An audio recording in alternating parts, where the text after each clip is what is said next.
할렐루야, 좋은 아침입니다. 오늘도 하나님의 말씀을 살아내고 주님과 동행하는 아름다운 하루가 시작되었습니다.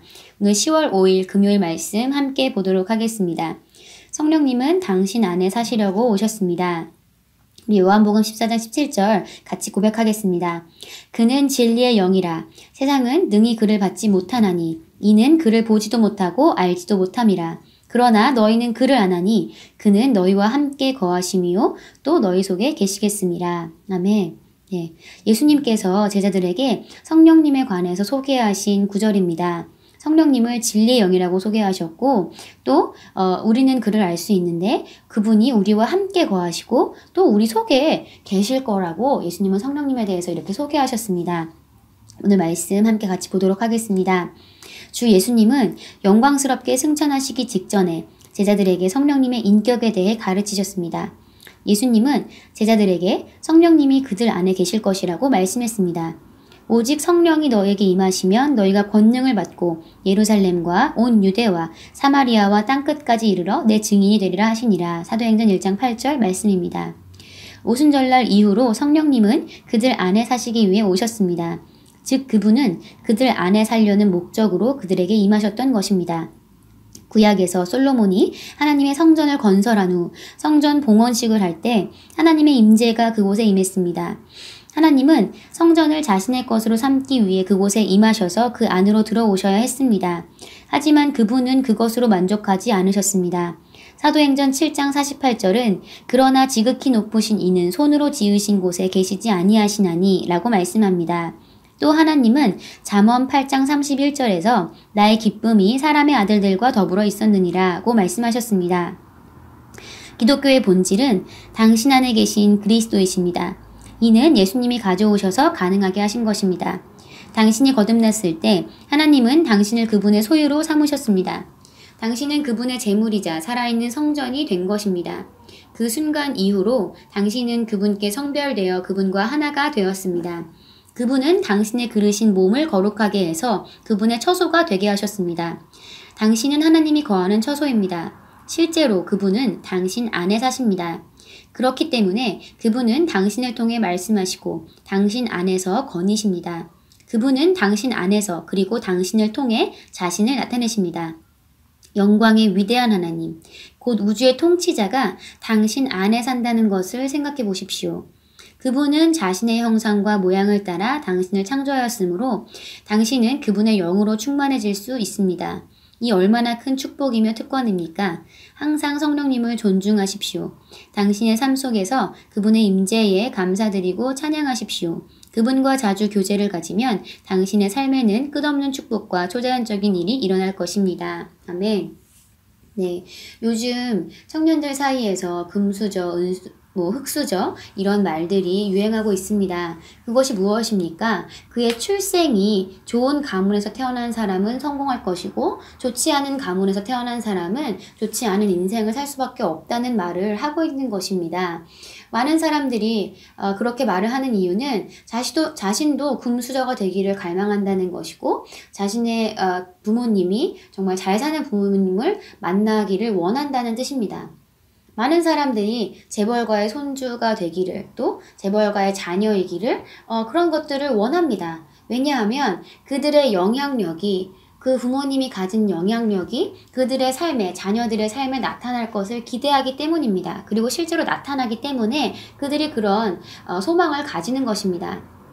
소망을 가진다고 그 일들이 일어날 수는 없죠. 그런데 성경 말씀에서 우리에게 이렇게 주님은 말씀하고 계십니다.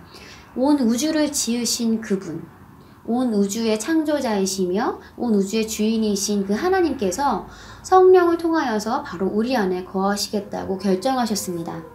이게 얼마나 놀라운 사실인지 우리가 정말 이 말씀을 통하여서 정말 계시가 되면 우리는 정말 아무것도 부족함이 없고 더 이상 필요를 구하지 않는 삶을 살아갈 수 있을 겁니다. 저와 여러분의 삶에서 이 사실이 주님께서 그리스도가 내 안에 계시고 내가 그리스도와 하나가 되었다는 이 진리가 우리 안에서 정말 계시된다면 우리 안에서 이 말씀이 정말 믿어진다면 저와 여러분의 삶은 풍성함 가운데로 걸어 들어갈 수밖에 없습니다. 저와 여러분의 삶은 놀라운 기적의 연속의 삶이 일어날 수밖에 없습니다. 우리는 우리 안에 계신 분을 인식해야 되고 우리 안에 계신 분이 어떤 분이신지 알아야 합니다. 우리는 자신의 형상과 모양을 따라 우리를 창조하셨습니다. 그렇기 때문에 우리는 그분의 영으로 충만해질 수 있습니다. 이게 얼마나 큰 축복이며 특권인지 정말 이 말씀을 읽고 이러한 내용을 제가 다시 한번 고백할 때마다 너무나 놀랍고 어쩌다가 내가 이런 아름다운 삶을 살 수 있게 되었는지, 정말 어쩌다가 내가 이런 놀라운 축복 가운데로 들어오게 되었는지 정말 주님을 찬양하고 주님께 감사드리지 않을 수 없습니다. 그래서 우리는 정말 우리 안에 계신 성령님을 항상 존중해야 되겠습니다. 우리의 삶 속에서 그분의 임재에 감사드리고 항상 찬양해야 합니다. 그리고 우리가 정말 성령님과 자주 교제를 가진다면 우리의 삶에는 끝없는 축복과 초자연적인 일들이 일어나게 될 것입니다. 그분은 우리 안에서 그런 일들을 하는 것을 기뻐하시고 우리 안에서 우리를 통해서 자신을 나타내는 것을 너무나 기뻐하십니다. 성령님은 우리와 함께 하시기 위해서 이 땅 가운데 내려오셨고 이 땅에 머무는 것으로 만족하시는 것이 아니라 우리 안으로 들어오기로 결단하셨습니다. 오늘 말씀의 실제에서도 구약의 솔로몬이 하나님의 성전을 건설한 후 성전 봉헌식을 할 때 하나님의 임재가 그곳에 임했다고 했습니다. 하나님은 그 성전을 자신의 것으로 삼기 위해서 그곳에 임하셔서 그 안에 들어오셨습니다. 하지만 그분은 그것으로 만족하지 않으셨습니다.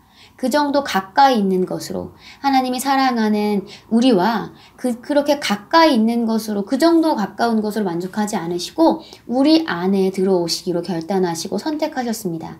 예수님께서 바로 그 일을 하셨고 예수님께서 그것을 가져오셨습니다. 그래서 이제는 우리 안에 그리스도가 함께 거하시는 것입니다. 우리 안에 계신 그리스도, 그분이 영광의 소망입니다. 저와 여러분 안에 계신 그분이 바로 우리의 영광의 소망이고 우리는 그분과 이제 하나가 되었습니다. 여러분 안에 계신 성령님은 여러분을 통해 나타나시는 것을 기뻐하고 즐거워하십니다. 그분이 여러분의 삶에 나타나기만 한다면 여러분의 삶은 하나님의 말씀이 말하는 바를 온전하게 열매 맺는 삶이 될 것입니다. 오늘 바로 그분이 여러분 안에 계시다는 것을 인식하시고 그분과의 교제에 투자하시기 바랍니다. 여러분이 그분과의 교제에 투자할 때 그분은 여러분의 삶에서 더욱더 많이 나타나실 수 있게 될 것입니다. 우리 함께 같이 고백하겠습니다.